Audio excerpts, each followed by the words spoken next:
Hi everyone, and welcome back to Mystic Moon's Astrology. My name is Ashley, and today we are talking about twin flames. So welcome back everyone, and thank you all so much for subscribing. And if you haven't already, subscribe to the page to keep up with all of the esoteric astrology, nodal, cosmic talk we have going on here. So twin flames, man.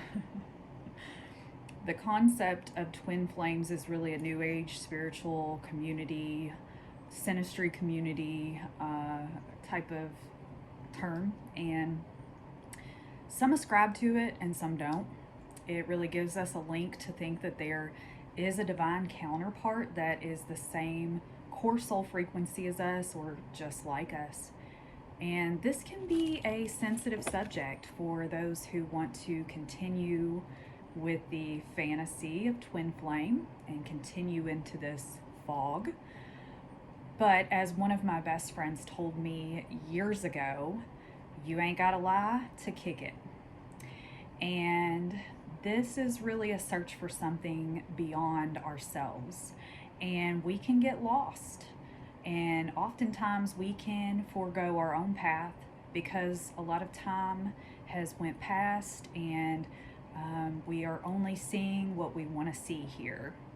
And with the twin flame, searching the twin flame, we have to be highly aware that what we're listening to on this subject and watching is really influencing the need for confirmation, whether this is a twin flame journey or not. And so as astrologers, we look for the proclivity to have the twin flame idealism, and where we look for that is really with Neptune. So if you have Neptune in your natal chart or in synastry or in composite, there is going to be some idealism that's involved in the connection. In the natal chart, we can really see someone picking up the twin flame idealism and fantasy and running with it. This person believes in the dream, and they believe in the fairy tale. And we can oftentimes find that the timing of meeting, we have some type of ethereal quality to it. Neptune transits can point this out, or it can coincide with a pivotal transit in either's chart. When we're looking at synastry and we're looking at, the twin flame idealism and the Neptune in there. So Neptune can really have the qualities of an alchemist, a dreamer, sensitive, psychic, sentient, and it can really, be labeled by the planet axis or nodal person as, wow, this person really stands out and is really magical.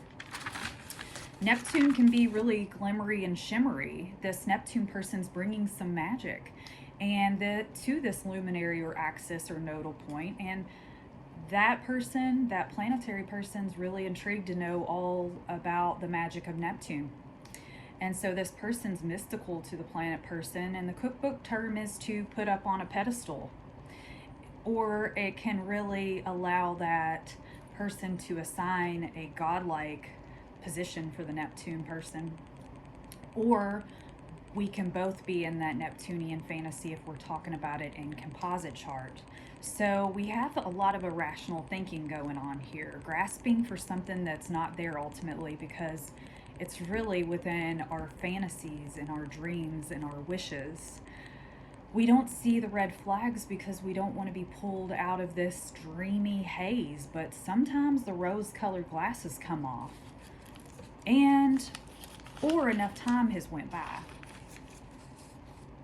And Neptune-like, there's no real connecting. So we have to see where we're really connecting authentically and where it's not happening. Because you know what's really attractive and alluring? A real conversation, real physical touch, a real relating. And so oftentimes we don't have this with Neptune, because we know this person, we've put this person in an idealized state to where in our twin flame in our thoughts, this is our twin flame. We've projected all of this idealism on them. And maybe we don't know too much. And maybe we don't want to know too much, because Neptune is quiet. Neptune's hidden. It's the 12th house. This has to do with our dreams and our unconscious mind. So it's what we come up with in our own vision of what we really idealize and want in a lover. And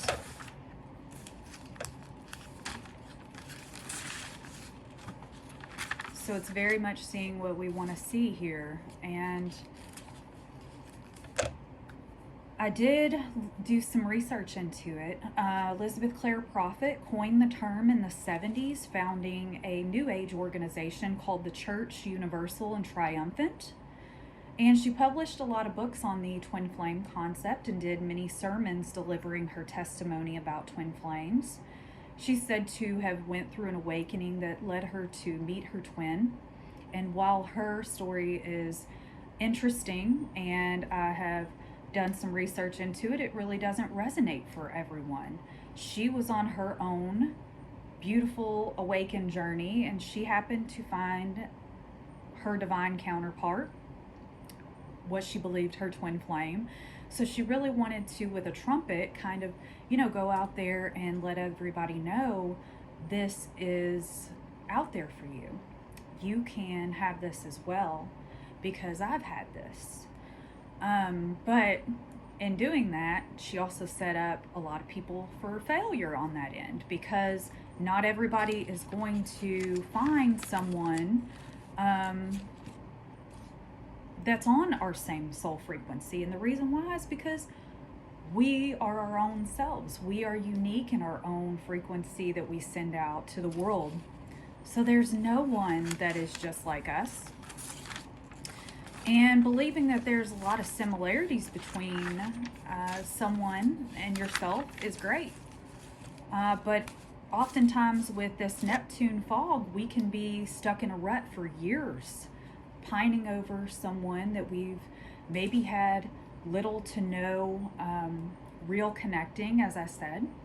So once we really fall into this Neptune rabbit hole, we can believe in the relational synchronicity, because it can come in droves, and everything that we see relates to this person now. This Neptune person that we've placed on a godlike fantasy pedestal or a twin flame pedestal, ultimately foregoing ourselves in the process. And as I said, no one has what we have. Our core soul frequencies are different and unique. Even if we're talking about the masculine and feminine getting together in twin flame, none of us are on the same trajectory. We're all different. We're all ascending in different ways, growing in different ways. And so it would be a very unique thing to meet someone that's exactly the same. And honestly, it sounds quite boring to meet someone that is exactly the same as you, except for has a masculine face or a feminine face or whatever. Believing we've met someone identical in our frequency puts ourselves in a corner, ultimately, because like I said, it has us chasing something that is beyond our spiritual, our highest goals in life. And so, quite a few individuals in the spiritual community have capitalized and made money off people who want answers in the twin flame journeys. And, after looking it up, some say that there are 6 stages or 7 stages or 8 stages: the meeting, the realization, the crisis, the runner chaser, the surrender, the reunion. This has a lot of kind of love-hate.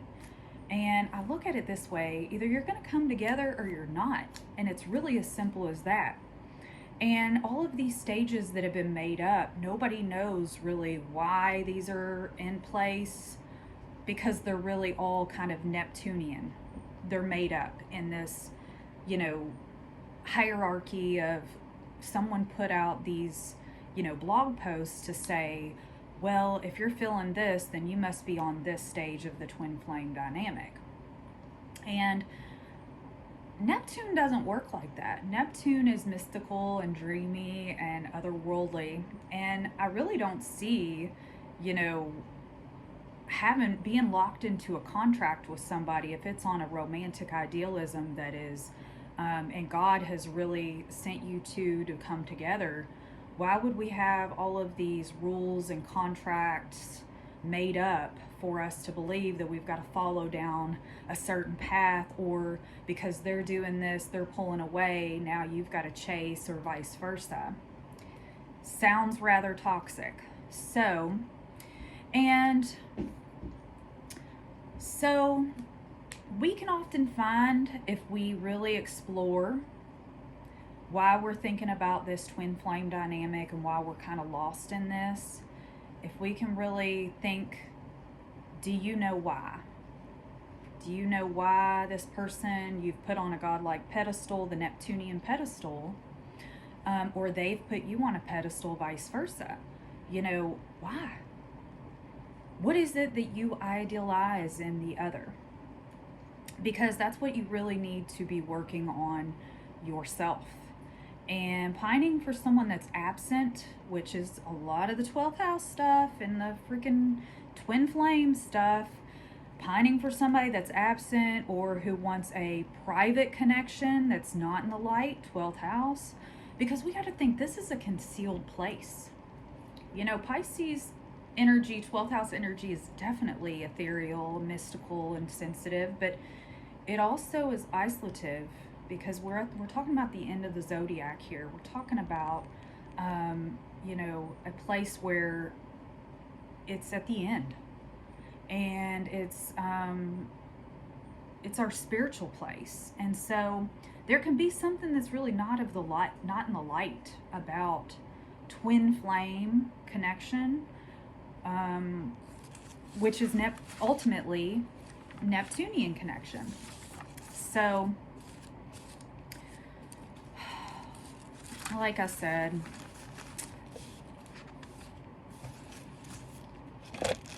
this can have someone stuck in a rut for years. That's why I'm giving you guys a little information now. If you have been thinking about the twin flame journey or going through that, you know, I think that somewhat the veil's getting lifted on that a little bit, because there is a documentary out there on Netflix for those that want to watch it. It's called Twin Flames Exposed, I believe. And it talks about, you know, two individuals who, you know, make a twin flame university thing and on their own. They believe they're the twin flame and they're the twin flame gurus, whatnot. But they've got a lot of controversy involved in their practices. And so that is definitely, it kind of is eye-opening, and it definitely is something that, you know, I don't subscribe to or want to subscribe myself to. And oftentimes, you know, when we are lost in this Neptunian phase of life, because we can idealize somebody and, you know, love somebody from afar, have this kind of thing go on, but we have to apologize and forgive ourselves eventually for it. And for the time that we've lost in being in the Neptunian trance, we have to awaken from that. We have to awaken from the fact that twin flames, if they are in existence, they are very, very, very few and far between, and we all shouldn't be chasing them. But acknowledging really that, you know, we've fed into it, we've fed into the Neptunian dream, forgiven ourselves for it, and moving forward without looking back is really a big part of it. I'm going to say this again. You know what's really attractive and alluring? A real conversation, real physical touch, real relating. And like I said, most of the time when we are in a twin flame Neptunian journey,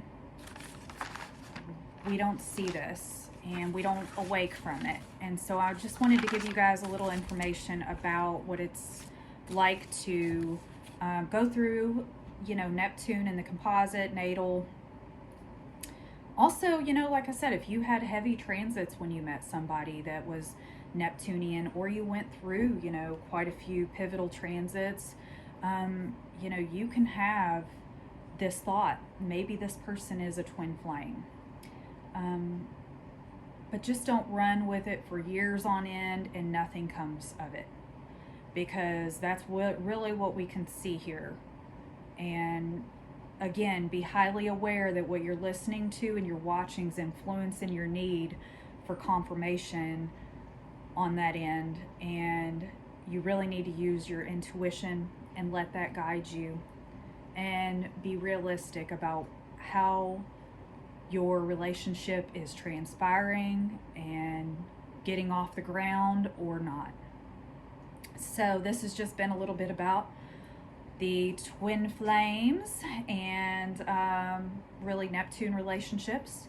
So I will be talking more about the twin flame concept, and I hope you guys like this. If you did, feel free to give it a like, and I will speak with you all soon. Take care.